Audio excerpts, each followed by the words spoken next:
My name is Noreen Bell. I'm 38 years old, and I work as a financial analyst.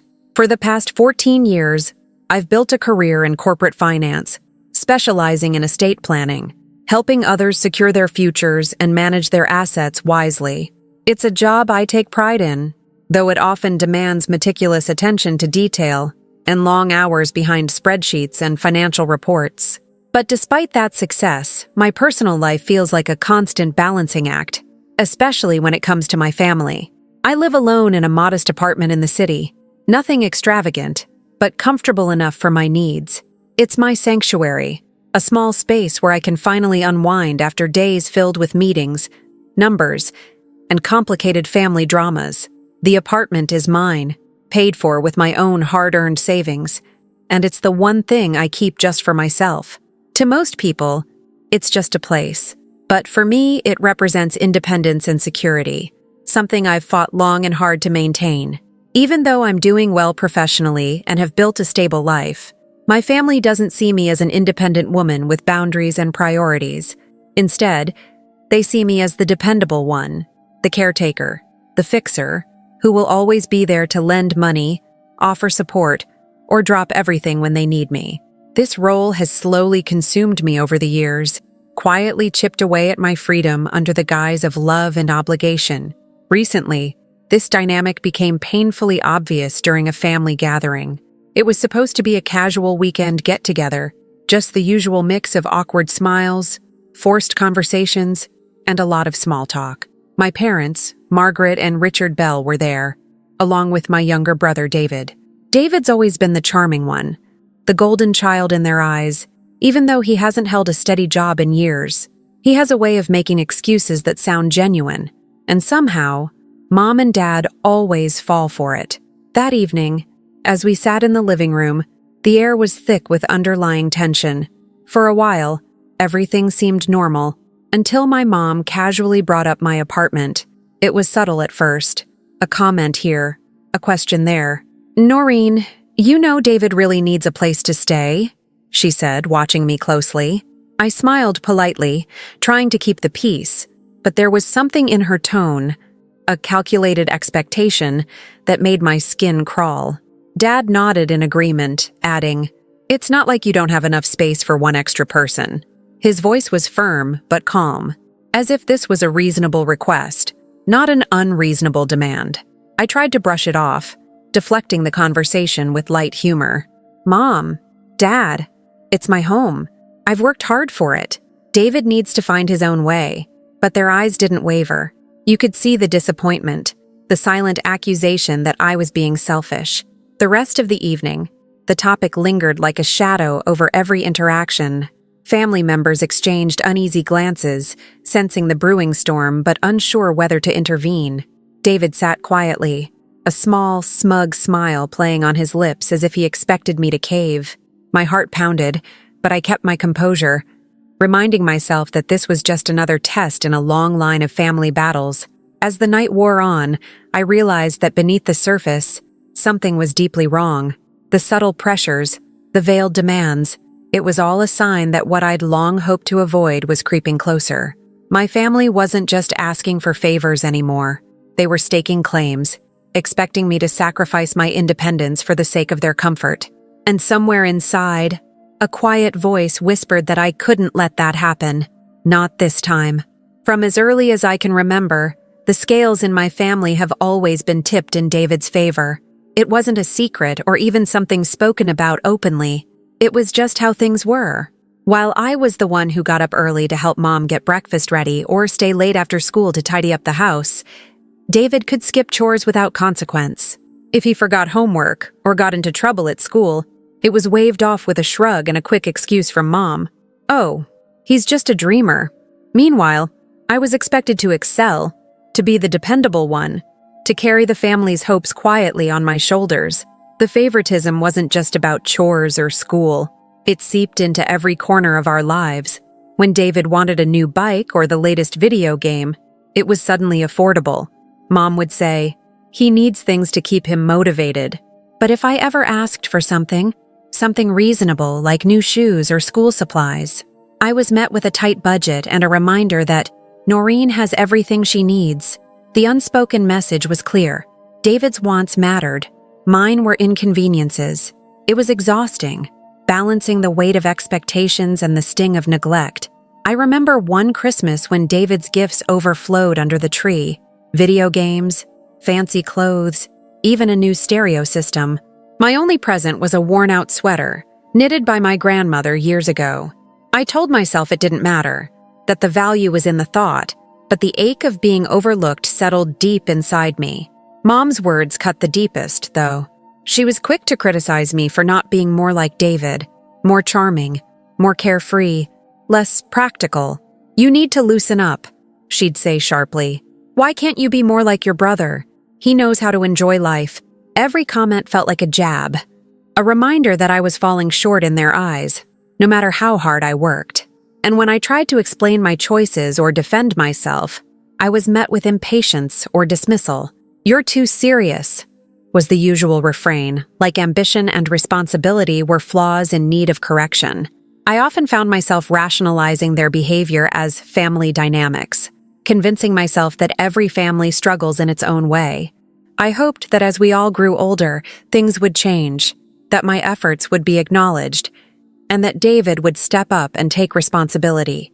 But year after year, the pattern only deepened. David's excuses for joblessness became rehearsed lines that Mom and Dad swallowed without question. "He's going through a tough time," they'd say, closing ranks around him. The burden of responsibility fell heavier on me. I became the one who paid bills when Dad's paycheck was late, who lent David money to keep him afloat, and who took care of Mom when her moods flipped from loving to volatile in an instant. I carried these loads silently, believing sacrifice was part of love. Yet underneath it all, resentment bubbled quietly, an ember I refused to let ignite, afraid of fracturing the fragile family facade. And then there were the moments when favoritism turned to cruelty, the sharp words, the dismissive gestures. Like the time I was told my career ambitions were pointless because family comes first, or when my achievements were minimized, overshadowed by tales of David's charm and potential. I swallowed these wounds quietly, pretending they didn't sting.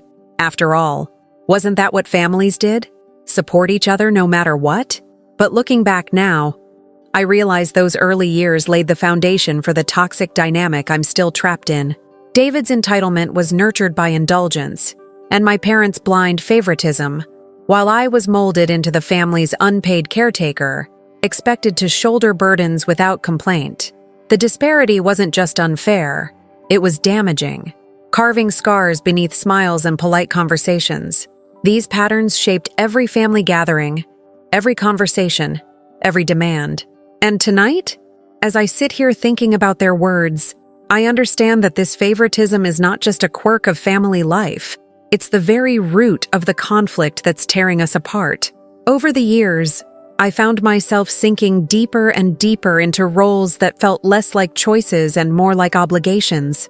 My family didn't just expect me to show up, they expected me to carry them, financially, emotionally, and practically.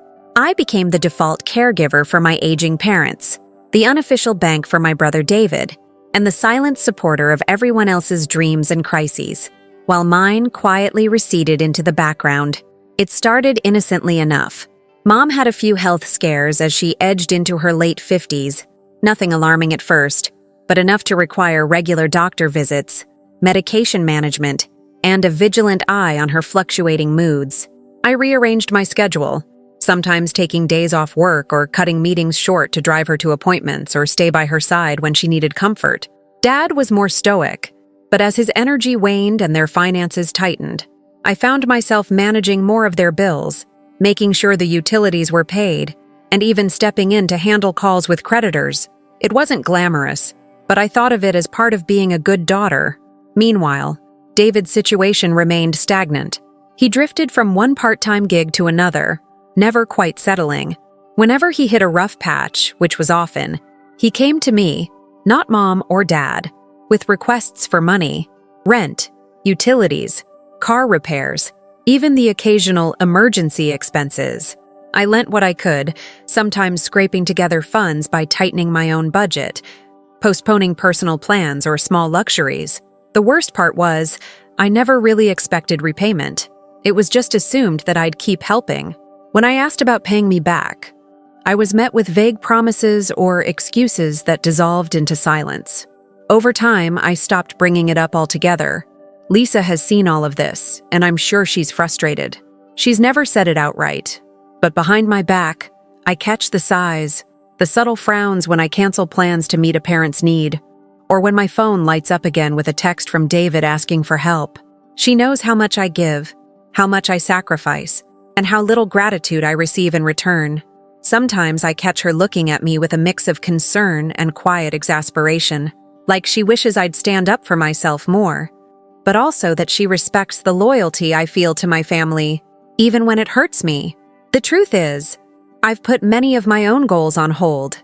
There were opportunities to move up at work, promotions that would require relocating or longer hours, but I declined, unwilling to leave my parents without support.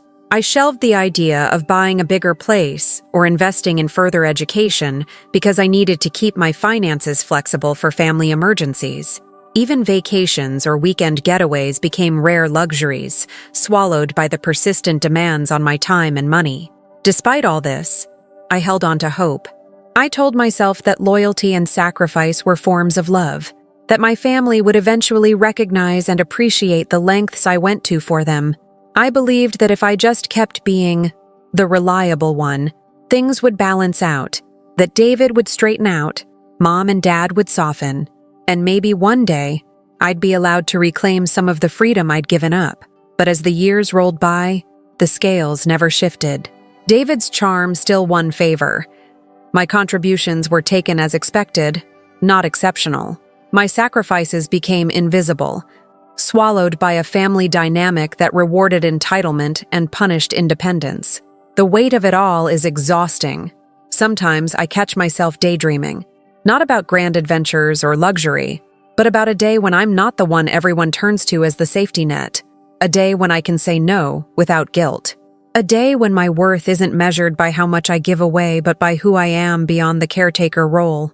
Lisa tries to remind me I deserve that day. She encourages me to see that my value isn't rooted in sacrifice alone, but in the boundaries I set and the respect I demand. Yet, even with her support, I'm haunted by the fear that standing up for myself might shatter the fragile peace I've maintained for so long. What if saying no means losing the family I've struggled to keep together? What if it means David, Mom, and Dad turn their backs on me? These doubts linger, but beneath them there's also a growing resolve. I can't keep living like this, giving endlessly while my own life feels paused. I've spent years pouring strength into a family that sees me as a resource, not a person. It's time to reconsider what loyalty really means, and whether sacrifice without reciprocity is something I'm willing to endure any longer. The quiet hope that justice, respect, and balance might come is still there, fragile but persistent. And for the first time in a long while, I'm beginning to wonder if standing up for myself could be the first step toward reclaiming not just my independence, but my dignity. That night, the air was thick with a tension I couldn't ignore. The family gathered around my parents' dining room table, a familiar setting, yet one that always seemed to amplify the unspoken judgments and expectations weighing on me. The room was warm, filled with the soft clatter of cutlery and the hum of background conversation, but beneath the casual chatter, I felt a growing undercurrent of scrutiny. Margaret, my mother, sat at the head of the table, her eyes sharper than usual, flickering with a mix of impatience and something more deliberate. As dinner progressed, she began to steer the conversation toward me, her voice taking on that unmistakable tone, a mix of condescension and thinly veiled disappointment. "Noreen," she said, cutting through the polite exchanges, "I don't understand why you're so serious all the time. Your job, this financial analyst role of yours, it's practical, sure, but don't you think life should be about more than just numbers and spreadsheets?" I forced a calm smile, trying to keep the peace. "I find satisfaction in my work, Mom. It's important to me." But she waved my words away with a dismissive flick of her hand. "Satisfaction isn't everything. You need to loosen up, enjoy life a little. Look at David. He's carefree. He knows how to have fun. He doesn't get bogged down in all those responsibilities you take on." Her eyes gleamed with a mix of admiration and envy as she glanced at my brother sitting across the table, who returned a cheeky grin, clearly pleased with the comparison. The words hit me harder than I expected. It wasn't just criticism. It felt like a public verdict, delivered in front of family and friends. I swallowed the lump in my throat and tried to respond, my voice steady despite the sting. "David has his own way of doing things. I choose a path that suits me. And yes, it's demanding, but it's fulfilling." My father, Richard, sat silently beside Mom, his expression stoic but clearly uncomfortable.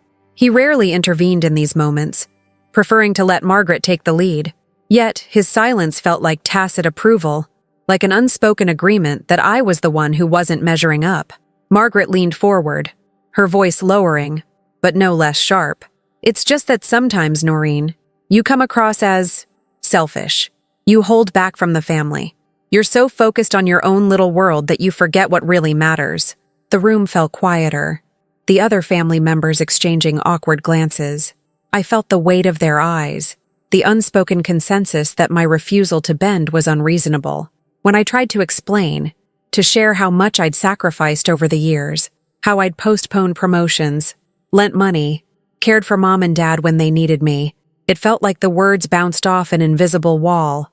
"You always think your way is best," Margaret snapped. "But life isn't a spreadsheet, Noreen. It's about people, family.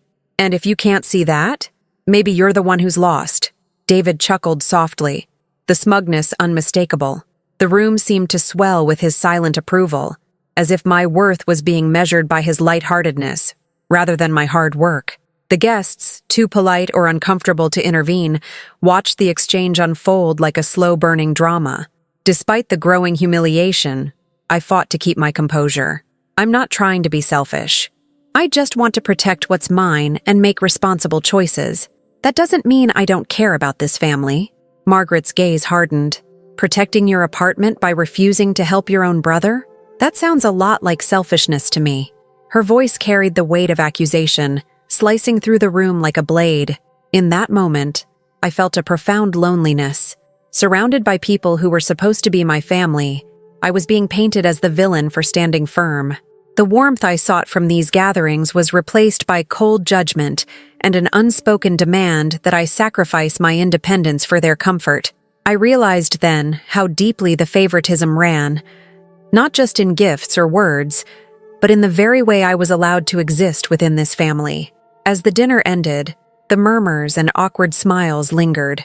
I caught Lisa's concerned glance across the room, her silent solidarity amidst the storm, but it wasn't enough to soften the sting. The subtle public humiliation had cracked open a door I thought was sealed, and somewhere beneath the polite facade, a quiet anger began to simmer, telling me that the next time I was asked to surrender a piece of myself, I might just say no, and mean it. The next family gathering arrived with the usual mixture of forced smiles and careful silences, but this time, the atmosphere was thicker, almost suffocating. I knew it was coming. I could feel the tension curling around the edges of every casual remark and sidelong glance. We all sat in the living room, the familiar space that somehow felt less warm and more like a battleground. My parents, Margaret and Richard, were already seated, their expressions more rigid than usual. David lounged nearby, hands casually folded, his smile far too easy. Margaret's gaze locked onto me with a predatory intensity. She cleared her throat and spoke with a calculated calm that made my skin crawl. "Noreen, we need to talk about the apartment." The words hung in the air like a challenge. I swallowed hard, but kept my voice steady. "What about it?" Richard chimed in, his tone subdued but firm. "It's become clear that David needs a place to live, and this apartment is just sitting there, unused for what it could be." A cold wave of disbelief washed over me. "Unused? I live here, Dad. This is my home." Margaret's eyes narrowed. "We're not saying you don't live here, but you're holding on to it like it's just for you. You're hoarding family resources, Noreen." Her voice cracked with emotion, but there was a sharpness beneath it, as if she'd been rehearsing these words for weeks. "I'm not hoarding anything," I replied, trying to mask the hurt blossoming in my chest. "This apartment is mine. I bought it myself. It's my security." David, sensing the shift, leaned forward with a grin that made my blood boil. "Come on, Noreen. You know I can't get a job right now. You're the only one who can help." His tone was casual, but the entitlement was unmistakable. Margaret nodded vigorously. "Exactly.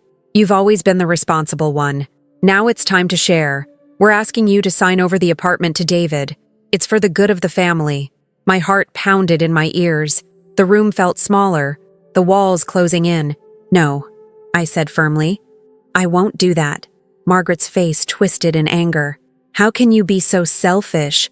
After everything we've done for you, you refuse to help your own brother?" I shook my head, fighting back tears. "I have helped. I've sacrificed more than you know. But this is different. That apartment is my life." She stood abruptly, the chair scraping harshly against the floor. "You're putting your possessions above your family? That's unforgivable." Before I could react, her hand shot out, slapping me sharply across the cheek. The sudden pain was electric, shocking me into silence. My delicate necklace slipped from my neck, the chain catching on the edge of the table before it slid silently across the polished floor. The familiar little charm, something I always wore as a reminder of my own worth, now lay motionless between us. The room froze. Every face reflected a different emotion: shock, disbelief, shame. Lisa's eyes were wide with horror as she reached out toward me, her voice trembling. "Mom, no! How could you?" But Margaret ignored her, her chest heaving with rage. If she won't do what's right, she deserves every consequence. Richard looked away, unable or unwilling to intervene. David's smug smile faltered but didn't disappear, as if he had just won some cruel prize. I touched my cheek, my fingers trembling. The sting was nothing compared to the ache inside. Betrayal, humiliation, and 1,000 years of invisible wounds bursting open all at once. The necklace glinted faintly on the floor, helpless and broken, just like the fragile thread holding my family together. I stood up slowly, my voice low but steady. "I'm leaving." Without waiting for a response, I walked toward the door, feeling every eye follow me.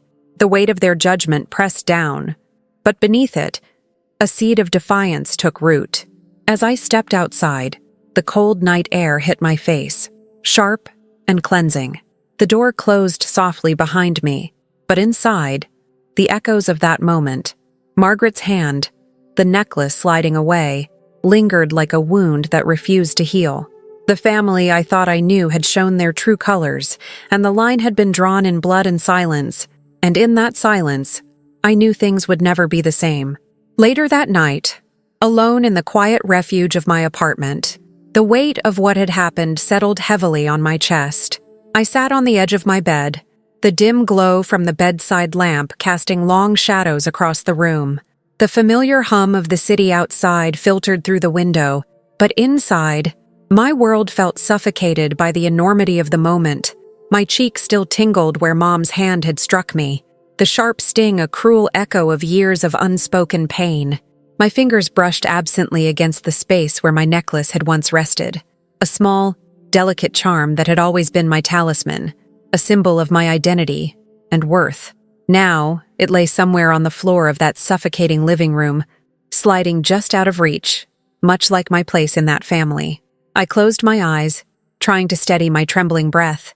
At first, the shock was overwhelming, a numbness that seemed to dull every thought and feeling. But as the minutes stretched, the numbness gave way to something darker, something hotter, a simmering anger that burned beneath my skin. It wasn't just from the slap itself. It was the betrayal, the blatant disregard for my autonomy, the suffocating pattern of entitlement and disregard that had been building for years. The physical pain was fleeting, but the emotional wounds, the relentless pattern of dismissal, the years of invisible labor and unreciprocated sacrifice, those cuts ran deep and wide. I remembered, vividly, every moment I had pushed my own desires aside to support them. The countless times I rearranged my schedule to drive Mom to doctor's appointments, or stayed up late balancing bills when Dad was overwhelmed. The times I lent David money, swallowed the growing resentment as he offered vague promises of repayment that never came. I thought about the promotions I turned down, the vacations I canceled, the dreams I shelved, all sacrifices made quietly, with the hope that my family would recognize and respect my contributions. But that hope, fragile and fading, suddenly felt like a cruel joke. I was the family's foundation, but to them, I was a commodity, something to be used, taken for granted, and discarded when inconvenient. The memory of their faces during that moment, the shock frozen on Lisa's expression, the cold calculation in Mom's eyes, Dad's silent acquiescence, and David's smug satisfaction, gnawed at me. For so long, I had internalized the narrative that keeping the peace mattered more than my own boundaries. I had justified their behavior, rationalized their entitlement as family dynamics, told myself that love meant sacrifice. But now, the lines were stark and undeniable. Their demands weren't born of need or love, but of expectation and control. The slap wasn't just an act of violence. It was a declaration that my independence was a threat to be crushed. The room felt smaller, the walls closing in with the weight of realization. I could no longer pretend that my loyalty was enough, no longer willing to be the family's unpaid caretaker and emotional punching bag. The necklace, once a symbol of my fragility, now felt like a reminder of the breaking point I had reached. Something inside me had shifted. The quiet ember of resentment had ignited into a flame of resolve. I thought about what standing up truly meant. It wasn't just about saying no. It was about reclaiming my dignity, my right to say yes or no without fear of retaliation. It was about setting boundaries that this family had trampled for far too long. The path ahead was unclear and fraught with uncertainty, but one thing was certain. I would no longer allow myself to be controlled by guilt or manipulated by expectation. The sacrifice had to end. I owed it to myself, to my worth, to my peace, to draw a firm line. In the stillness, a quiet determination grew. I would find a way to protect what was mine, legally and decisively if necessary. No more silent suffering. No more wiping away tears in the shadows. The family I had known was fractured beyond repair, and if they could not respect me now, they never would. But I wouldn't let their dysfunction define me. I reached for my phone, the familiar weight in my hand a small comfort. This wasn't the end of the story. It was the beginning of a fight for my autonomy, for the respect I deserved, and for the first time in a long time, I felt ready to face it head-on. That night, after the storm of anger and shock had passed, I sat at my kitchen table, the soft glow of the desk lamp illuminating stacks of papers and folders spread before me. The silence around me was heavy but necessary, a stark contrast to the chaos of the family gathering hours before. My cheeks still throbbed faintly, a dull reminder of my mother's slap. But what burned most was the raw sting of betrayal. I knew one thing with absolute clarity. I couldn't let this go unchecked. My independence, my apartment, my dignity, they were all on the line. I began by gathering every piece of documentation related to my apartment. Mortgage papers, purchase receipts, bank statements, each one a testament to years of hard work and sacrifice. I ran my fingers over the textured covers of the folders, feeling the weight of proof in my hands. This wasn't just about paperwork. It was the armor I needed to shield myself from any further attempts to claim what was mine. The apartment wasn't just a home. It was a symbol of my autonomy, something they couldn't simply take away because of entitlement or favoritism. Next, I turned my attention to the financial records that detailed my support for the family. Copies of money transfers to David, invoices I had paid for my parents' medical bills, phone records showing the countless calls and texts where I had coordinated help and resources. I had kept meticulous accounts over the years, a habit honed by my profession. Every cent lent, every favor granted, it was all there, documented and undeniable. This evidence wasn't meant to punish them, but to lay bare the imbalance and to reinforce my boundaries. But gathering documents wasn't enough. I needed guidance, someone who understood the tangled web of family, finance, and legal rights. The next morning, I reached out to a trusted attorney, Angela Marks, who specialized in estate planning and family law. Angela had been a colleague in the financial sector before branching out into legal consulting, and I trusted her discretion and expertise implicitly. I described the situation calmly, though my voice still carried the undercurrent of hurt and frustration. Angela listened patiently, asking pointed questions about ownership, family dynamics, and previous financial exchanges. Her tone was professional but compassionate, acknowledging the emotional toll as well as the legal stakes. She explained the protections I could invoke, the steps to ensure my property remained under my control, and the possibility of documenting the abuse to create a safeguard against further harm. Each word grounded me, transforming my simmering anger into a strategic plan. Over the following days, I spent long hours compiling everything into a clear, organized portfolio.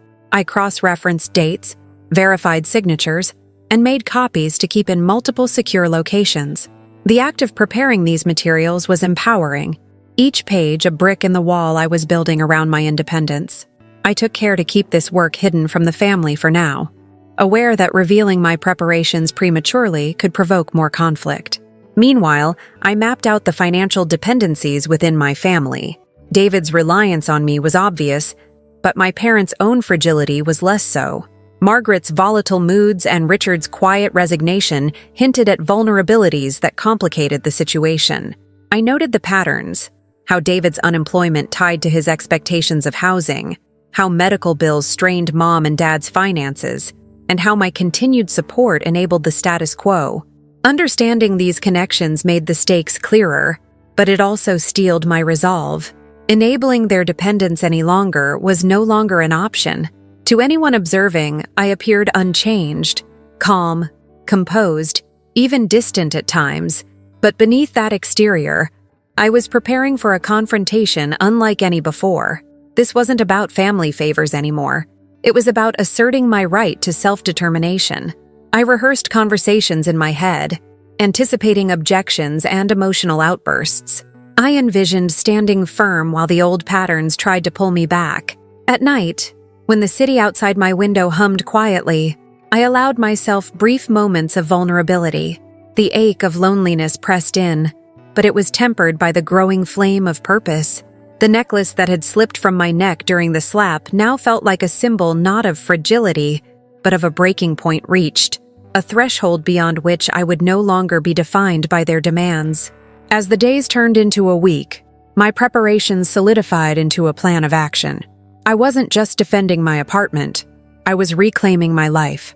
The road ahead was uncertain, but I was no longer willing to walk it alone or with blind trust in a family that had shown its true colors. Legal counsel, evidence, and a clear strategy were my new allies. In the quiet of my apartment, surrounded by the proof of my years of sacrifice and struggle, I felt a surge of clarity. This was the moment where the past met the future, a moment where I chose strength over silence, boundaries over submission. And though the fight was just beginning, I was ready to meet it on my terms.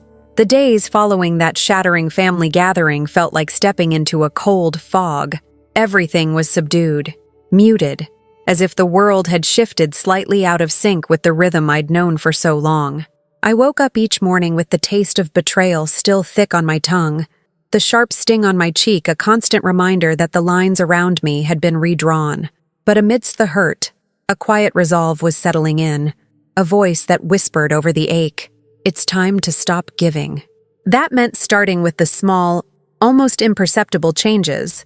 My withdrawal had to be strategic, subtle enough not to provoke an immediate explosion, yet firm enough to communicate that things were no longer the same. The first thing I did was stop lending money. That felt like cutting the umbilical cord to one of the most toxic expectations in my family dynamic. For years, I'd been the unofficial bank, the safety net for David's endless string of emergencies. I knew that once I stepped back, the calls and messages would come, making excuses, pleading for help. But for once, I silenced the part of me that had always felt obligated to say yes. When my phone buzzed one afternoon with a message from David, another request for money to cover urgent car repairs, I stared at the screen, the familiar ache of guilt trying to creep in. Instead of replying, I took a deep breath and deleted the message. I didn't block him. Not yet. But I didn't respond either. The silence was louder than any word I could say. Next, I began declining caregiving duties. This was a harder boundary to set, because it involved my parents, especially Mom, whose mood swings were unpredictable and often harsh. But I couldn't keep running myself ragged, dropping everything whenever they called with a problem that wasn't mine to solve.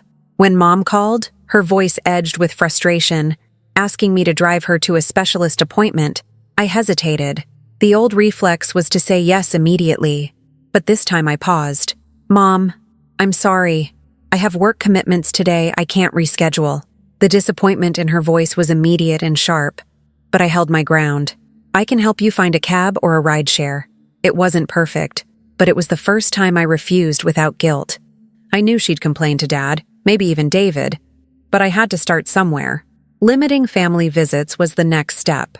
Invitations to dinner, weekend get-togethers, even casual drop-ins were suddenly met with gentle excuses or polite declines. I didn't want to burn bridges. I needed space to breathe, to reclaim my life outside of their constant demands. The apartment, my sanctuary, became a fortress. I changed the passwords on all shared utilities and online accounts linked to the place: electricity, internet, even the security system.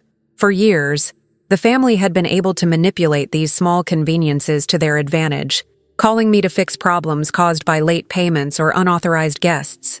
No more. I remember the quiet satisfaction when I updated the email and phone number linked to the apartment's official records, ensuring that any correspondence would come directly to me. No more surprises, no more backdoor deals. But I was careful about what I revealed. To the family, I remained composed, even cordial in our interactions. I wanted them to sense the shift without giving them the ammunition to push back too hard, too soon. When David asked why I hadn't answered his last message, I told him I'd been busy. When Mom complained about missing appointments, I suggested other options, always keeping my tone calm, non-confrontational. Meanwhile, I documented everything, every interaction, every request, every refusal. My phone became a silent witness, recording calls and texts, while I kept a private journal of the conversations and incidents that mattered. This wasn't about revenge, it was about building a shield, evidence to protect myself from future accusations or manipulations. Lisa noticed the change almost immediately. She watched me with a mix of relief and concern, as if sensing that a long overdue battle was unfolding inside me.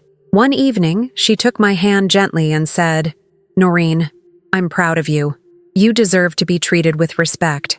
Her words were a balm to my weary soul, a reminder that I wasn't alone in this fight. Still, the loneliness lingered.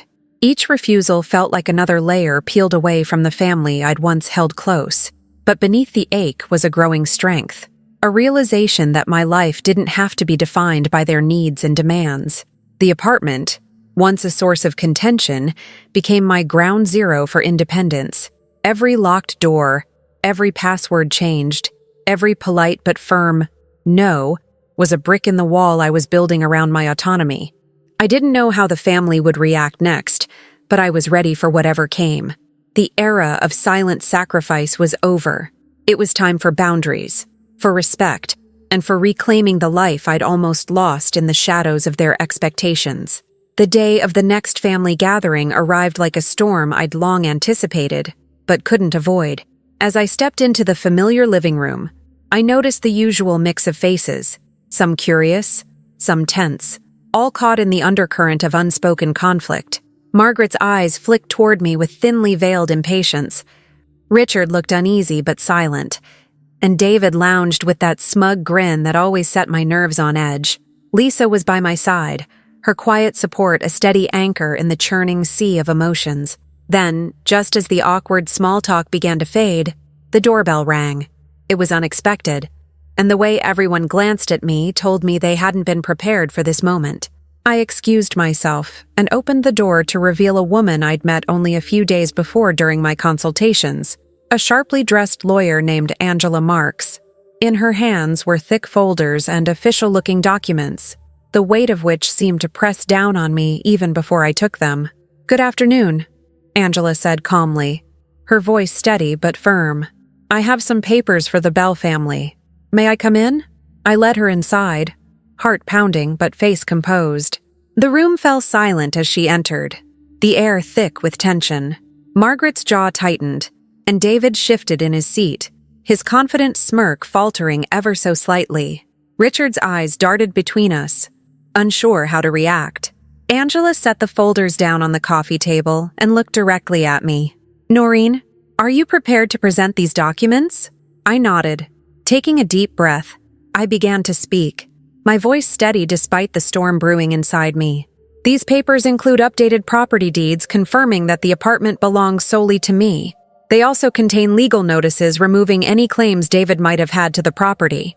I paused, scanning the room, catching the flickers of shock and disbelief on faces I thought I knew. Additionally, there are documents outlining the financial support I've provided over the years, money I've lent, medical expenses I've covered, and other forms of assistance that have gone unacknowledged. The weight of the truth in those words hung heavily in the air. David's grin disappeared completely. "What is this supposed to mean?" he demanded, his voice sharp now. "You're cutting us off? You're going to throw your own family out into the cold?" Margaret's face flushed, her eyes narrowing dangerously. "Noreen, you can't do this. This isn't how families behave." I shook my head slowly, the resolve in my chest hardening. This is exactly how a family should behave, respecting boundaries and acknowledging when support crosses into entitlement and abuse. Angela stepped forward, handing out copies of the legal notices to my parents and David. "These are official. The property deed has been updated with the county records. David no longer has any legal claim to the apartment." Margaret's voice cracked as she retorted, "You're making a mistake. We raised you. This is our family and you owe us." I looked each of them in the eyes, steady and unflinching. "I owe you nothing that compromises my autonomy or peace. I'm done being the family's bank caretaker and punching bag." Lisa squeezed my hand, a quiet reminder that I wasn't alone. The room was thick with disbelief and panic, the kind that comes when years of entrenched expectations suddenly crumble.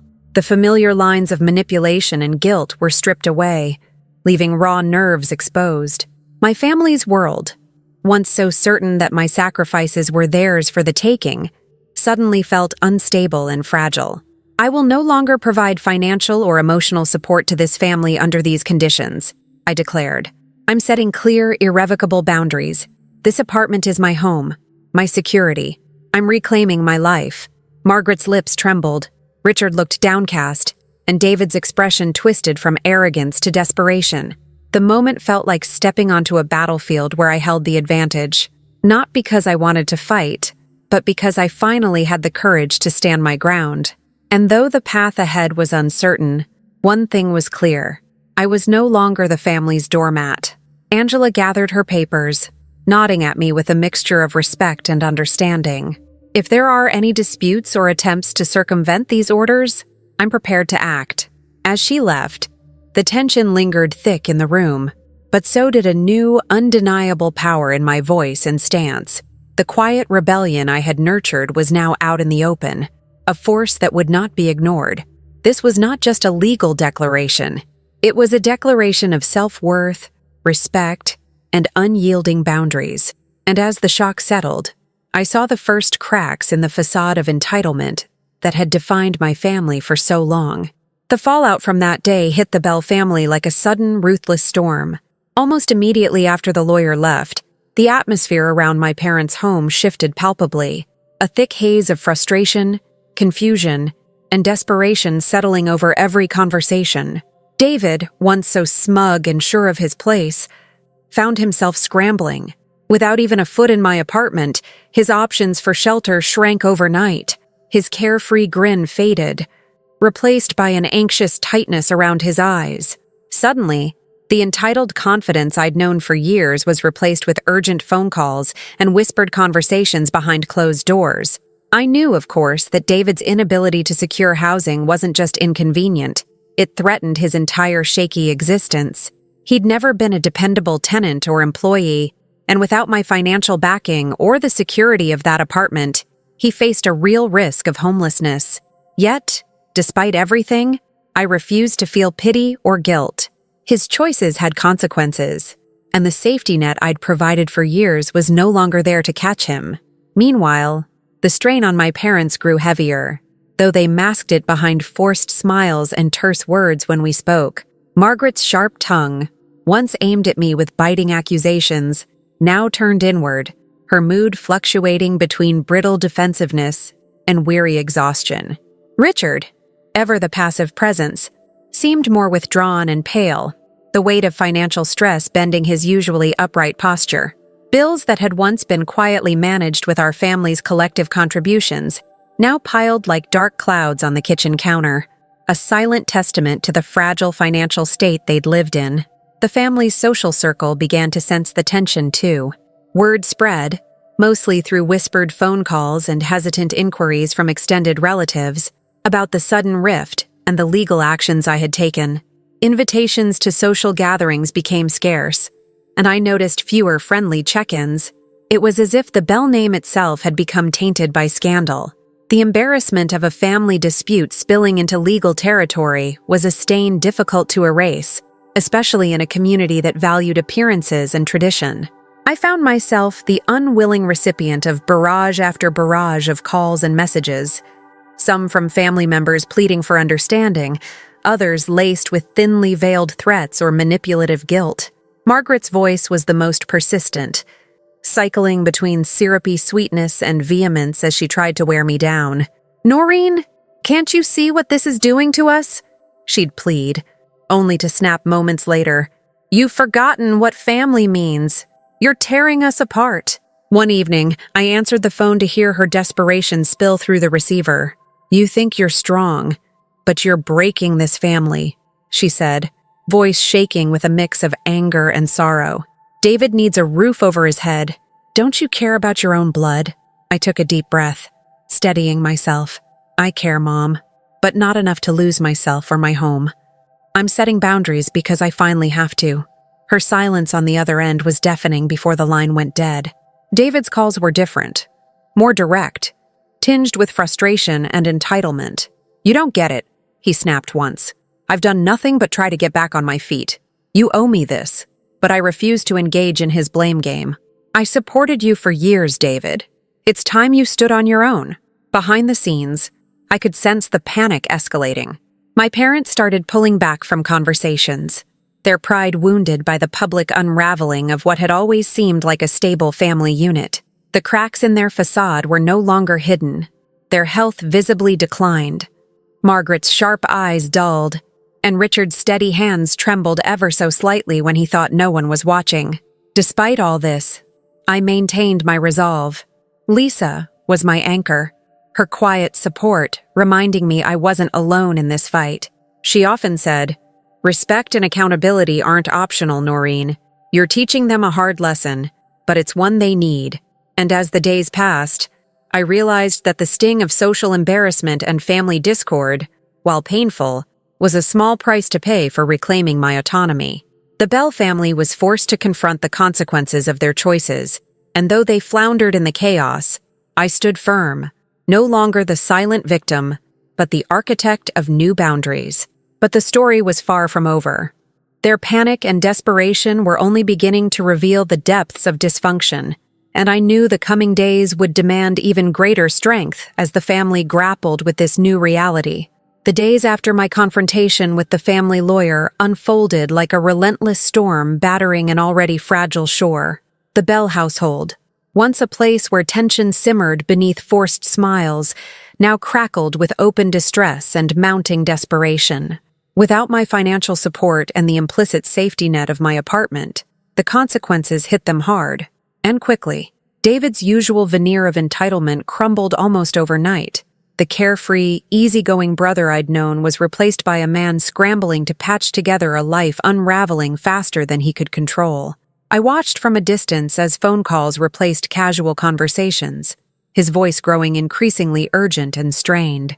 Where once he'd relied on my backing without question, now he found himself locked out, both literally and figuratively, from the place he'd considered a fallback. The apartment, my hard-earned sanctuary, had become an impenetrable boundary, and with it, his illusions of security shattered. The ripple effects stretched beyond David. Margaret's sharp volatility softened into brittle defensiveness, her emotions swinging wildly between exhaustion and simmering resentment. I could hear her muffled sighs and restless pacing through the thin walls during my rare visits home. Richard, typically reserved and stoic, looked older somehow, his posture slouched, his face lined with worry. Bills and debts, once quietly managed behind closed doors, now piled up on the kitchen counter like ominous reminders of a precarious existence.